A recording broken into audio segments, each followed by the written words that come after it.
ব্যবস্থা বিলোপ ও দুর্নীতি প্রতিরোধে বৈষম্য বিরোধী ছাত্র আন্দোলন চলাকালে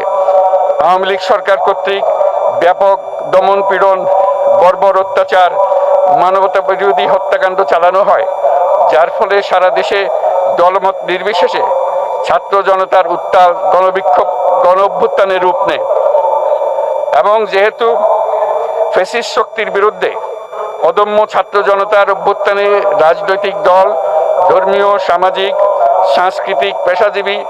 নারী ও শ্রমিক সংগঠনসমূহ সমাজের সকল স্তরের মানুষ যোগদান করে এবং আওয়ামী ফ্যাসিবাদী বাহিনী রাজপথে নারী, শিশু সহ প্রায় 1000 মানুষকে নির্বিচারে হত্যা করে, অগণিত মানুষ পঙ্গুত্ব, অন্ধত্ব বরণ করে। আন্দোলনের চূড়ান্ত পর্যায়ে সামরিক বাহিনীর সদস্যগণ জনগণের গণতান্ত্রিক লড়াইকে সমর্থন প্রদান করে এবং যেহেতু অবৈধ শেখ হাসিনা সরকার পতন, ফ্যাসিবাদী ব্যবস্থার বিলোপ এবং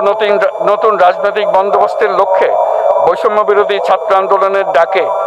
জনগণ অসহযোগ আন্দোলন শুরু করে। পরবর্তী সময়ে 5ই আগস্ট ঢাকা অভিমুখে লং মার্চ পরিচালনা করে এবং ফ্যাসিবাদ বিরোধী আন্দোলনরত সকল রাজনৈতিক দল, ছাত্র জনতা তথা সর্বস্তরের সকল শ্রেণীর, পেশার, আপামর জনসাধারণ তীব্র আন্দোলনের চূড়ান্ত পর্যায়ে গণভবনমুখী জনতার উত্তাল যাত্রার মুখে ফ্যাসিস্ট হাসিনা 5ই আগস্ট 2024 তারিখে পদত্যাগ করে দেশ ছেড়ে পালিয়ে যেতে বাধ্য হয়। এবং যেহেতু